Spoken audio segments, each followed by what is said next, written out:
Hello, and welcome. I'm glad you're here, settling in for the night. Tonight, we are going to drift back, far back, to a time of stone castles, shadowed forests, and whispered vows.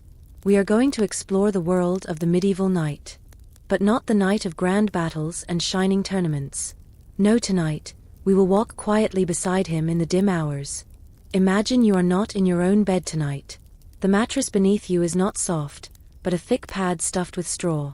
It rustles faintly with every small movement. Above you, the ceiling is lost in shadow, the dark timber beams of a castle's private chamber.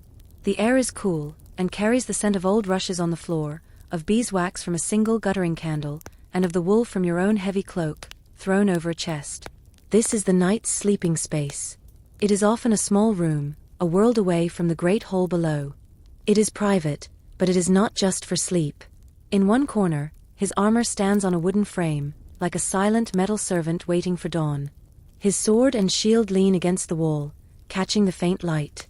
His sleep, you see, is always flanked by the tools of his waking life. Rest and readiness share this quiet space. There might be a small, narrow window, shuttered against the night air.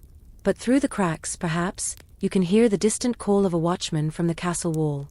All is well, all is well. The call is a lullaby of sorts, a promise that for these few hours, the land is at peace, and so can he be. The bed itself is often a large wooden frame. Curtains of heavy fabric can be drawn around it, not for decoration, but for a very practical reason. They try to hold in the body's warmth and block the drafts that whisper through the stone walls. Inside this curtained space, the knight and perhaps his lady are in a world of their own. A tiny island of warmth in a vast, cold castle. Think of the feeling of pulling a thick blanket over your head as a child, creating a cozy tent. It was a little like that. A private fortress within a fortress. As the candle flame dances slowly, let us think about what happens before sleep can even begin. The day does not end abruptly. It softens, it fades, and it turns inward. The knight does not simply remove his armor and lie down. The shift from the daytime warrior to the nighttime rester is a slow ritual. He has helpers, a squire perhaps, or a servant. The armor is carefully removed. Each piece is heavy. The padded gambeson underneath is damp with the sweat of the day. It is hung to air.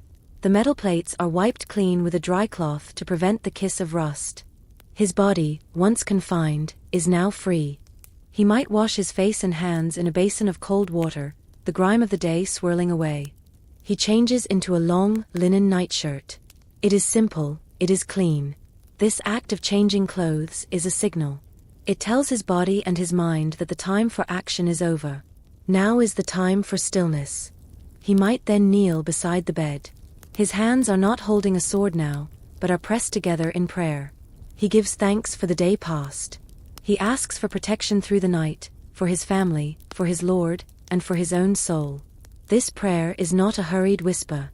It is a deliberate, quiet conversation in the dim light. It is a way to lay down the burdens of the day before laying down his head. With prayers done, he finally slips into the bed. The straw mattress crinkles and settles. The blankets, of wool or even fur, are heavy. They press upon him with a comforting weight. He listens. To the rustle of the straw. To the soft breath of his wife beside him. To the distant, rhythmic sounds of the castle asleep. The snores of a guard down the hall. The scuttle of a mouse in the rushes. The wind humming a low tune against the tower. His mind, so often fixed on strategy, on duty, on danger, now has nothing to command. So it wanders. Now, let us imagine the deepest part of the night. The castle is utterly still. The world is a pool of black ink. And in this silence, a bell rings. A soft, clear sound from the castle chapel. It is time for the nocturnal vigil. When the bell tolls, the knight rises. He pulls his cloak over his nightshirt. The stones of the floor are painfully cold under his bare feet. He makes his way, by memory more than sight, through the dark corridors to the chapel. The air grows colder. His breath forms a faint mist before him. In the chapel, a few candles burn. Other shadowy figures are there. No one speaks. They sit, or they kneel, in the profound quiet. They pray, or they simply sit in contemplation. This waking hour in the middle of the night was seen as a sacred time. The world was asleep, but the soul was awake. It was a time for inner stillness, far from the noise and clash of the day. Think of how clear your mind can feel if you wake in the very early morning. Everything is quiet. Your thoughts are slow and simple. For the night, this vigil was a spiritual duty. But for us listening tonight, we can imagine it simply as a moment of profound peace. A conscious pause in the long dark blanket of the night. After an hour, the bell would sound again. A soft signal. The figures would rise and return to their chambers.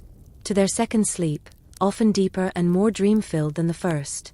He rarely slept utterly alone. We must speak of his companions in the chamber. Often, his wife would be beside him. Her presence was practical warmth and emotional comfort. They might speak softly in the dark, sharing thoughts they had no time for in the busy day. The marriage bed was a center of private life, a world of its own behind those heavy curtains. But there were other companions too. A loyal dog, a greyhound or a mastiff, might be curled on the rushes by the bed. Its steady breathing, its occasional sigh, was a living, warm sound of protection.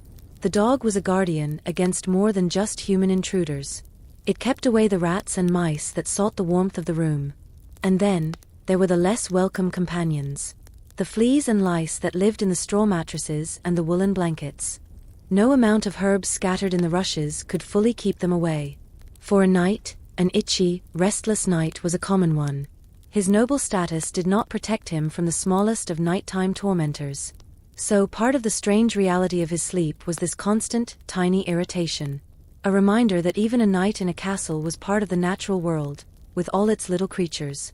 Sometimes, if the knight was traveling or on campaign, his sleeping arrangements were far simpler. He might sleep in a tent, wrapped only in his cloak on the ground, using his saddle for a pillow. The sounds then were not of stone, but of canvas flapping, of horses shifting in the dark, of men coughing around a dying fire. In those nights, his sleep was lighter, his hand closer to his dagger.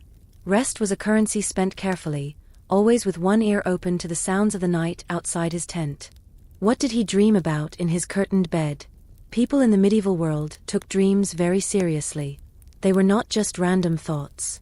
They were messages. Messages from God, warnings from the spirit world, or glimpses of the future. A knight might dream of a falcon flying high.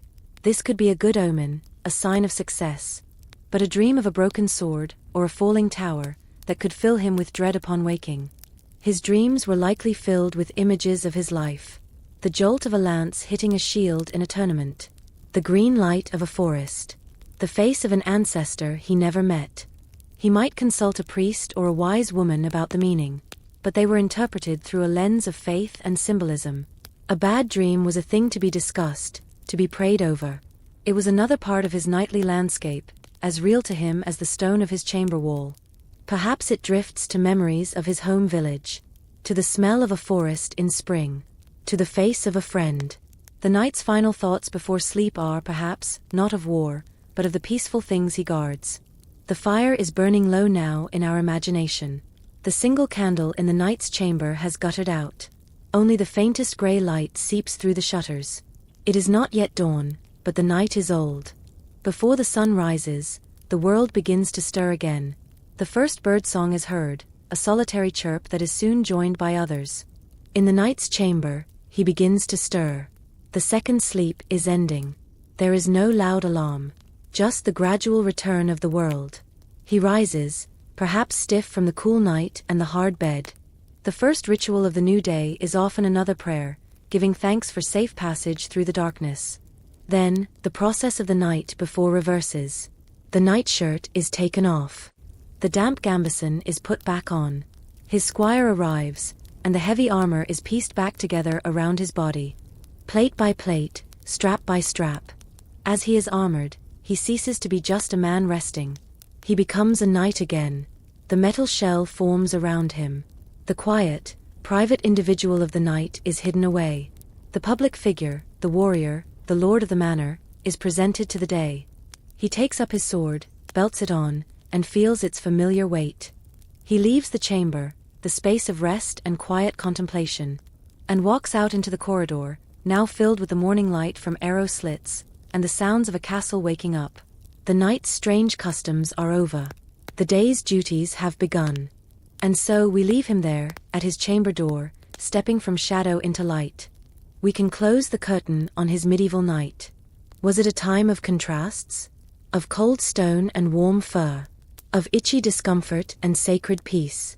Of deep, broken sleep and wide-awake prayer in the silent dark? His sleep was not taken for granted.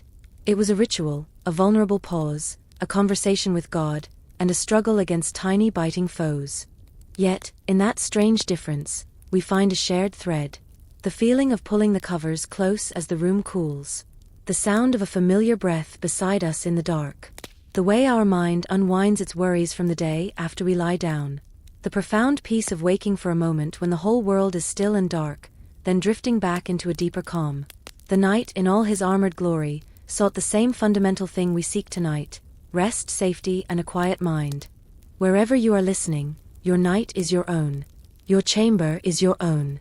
But for a little while, we shared the quiet of a stone room, centuries ago.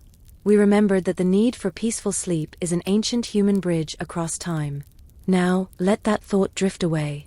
Let the images of castles and candles fade softly into the dark. Focus on your own breathing, slow and steady. Feel the weight of your own blankets. Listen to the quiet of your own night. May your sleep be deep, and your dreams gentle. Good night.